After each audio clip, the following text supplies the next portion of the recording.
The GORUCK Rucker is overrated. Now, don't get me wrong, if you want a dedicated rucking bag and you're willing to fork out the money, it's probably still the best rucking backpack on the market. Almost every video I see on the rucking side of YouTube basically presents the GORUCK Rucker as the #1 bag, and it, as I said, probably is, but there's basically no other alternative outside of very entry level, sticking a couple things in your backpack and going for a little walk. And I just don't believe that that's true.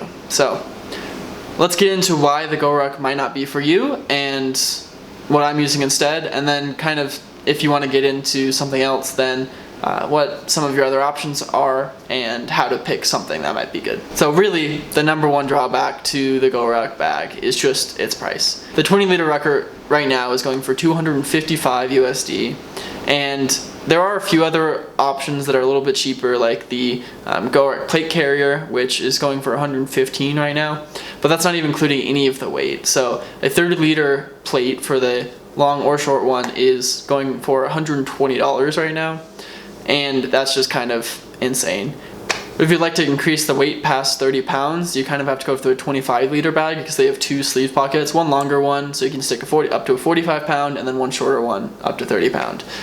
So max weight you can really carry comfortably in a GORUCK is about 75 pounds, or in that 25 liters, 75 pounds. And it's only about $10 more, but at that point you should also get the hip belt, which is another $35. So all said and done, you're basically going past $500 for just a backpack and some weights. And that's before you even really know how much you like this hobby. Because if you're coming in from going on walks or just going from that basic setup, then you don't really know what rucking is like. And to its credit, it does cost a lot of money, but I think you get what you pay for. It's built very well and it's very robust. And they also they have the plate pockets that they're in the back are higher up on the back, so they sit closer to your back, won't pull you backwards while they're in there, and then it's easier to carry weight further towards the top of your back than the lower back. And that's kind of the main issue when people represent as that's the only option when you get to that point. Like, the other people say that, oh, just put dumbbells or sandbags or something in your backpack. And while that is weight and you can put it on your back, so it would be a good workout, it's not really all that comfortable. And when you get starting into a hobby, getting something uncomfortable that's bad for you is not going to make you want to get further into the hobby.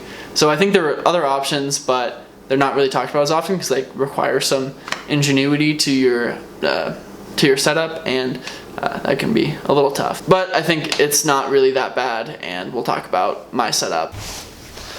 The bag that I chose is the Gregory Miko bag. It's a 20-liter bag, and I got it from REI for about $85. It was on sale at the time, but I think it normally goes for $100, $110. So significantly less than the rest of the competition, or not the rest of the competition, but less than GORUCK, and it's even cheaper than the plate carrier that GORUCK offers. Now, there's a few things that I have in this bag that make it work a lot better for rucking than just a normal backpack that you toss some dumbbells or some other weights into.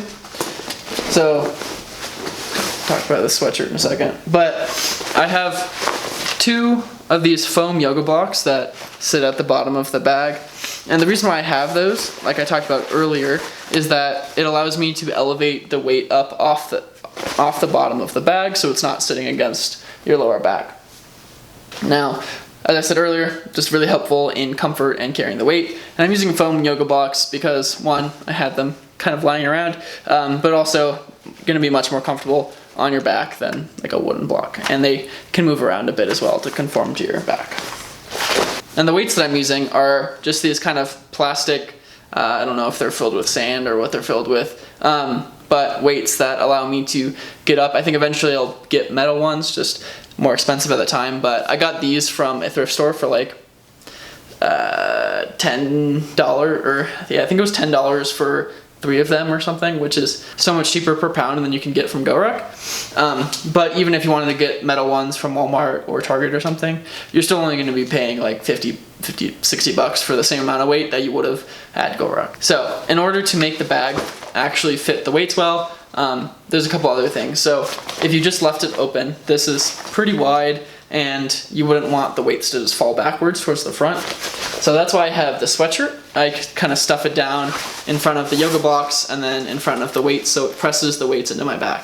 So this allows basically the same effect as a weight sleeve without having to go for a GORUCK. It is a little more cumbersome and time to set up, and it's not as easy to just kind of throw around as you might with a GORUCK, but that's kind of the downside. That's kind of been my solution, and with just a little bit of ingenuity, you can probably set up a similar thing. I can link down the yoga blocks as well as the backpack, and then maybe some weight options down below as well. That can get you started. So if you are trying to get a rucking backpack like the Gregory or like something else, then I think there's a few main considerations that you want to take into account before you get the bag. The first one is that it has a frame sheet, or at least some sort of frame to it other than just being floppy and maybe a little rigid.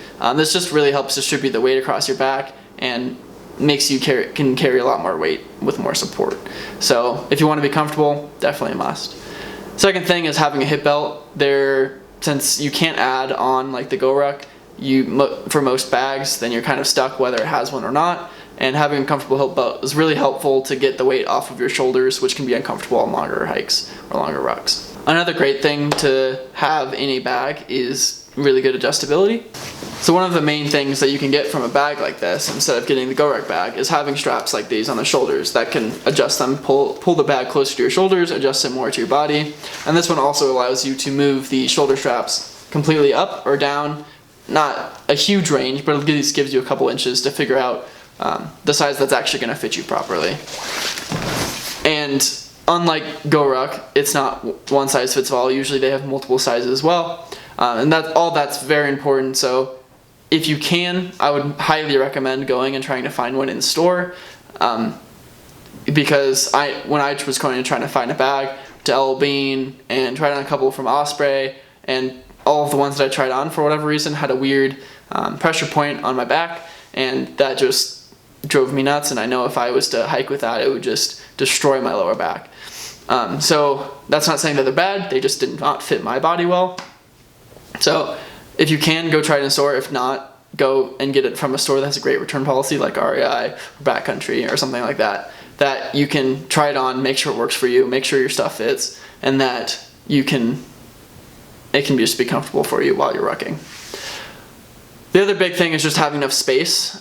This does require more space and a little more setup than a GORUCK bag, which is why the GORUCK bag is probably just better if you can afford that and have a separate bag for only rucking. I'm sure it's much better. So having enough space for, if you're using yoga blocks, doing the same system as me, then it's really important that you have that space for it. Hopefully this video has shown that you have other options besides the GORUCK. If you want to get into rucking, they may not be quite as optimal, but if you go with this route, at least at the end of the day, if you decide to give up rucking, you have a great day pack to go back to. And thank you for watching. Please check out my last video. Be on one of these sides, probably this side, maybe this side. It's a little different, but I'm sure you'll enjoy it. So peace out and have a great day.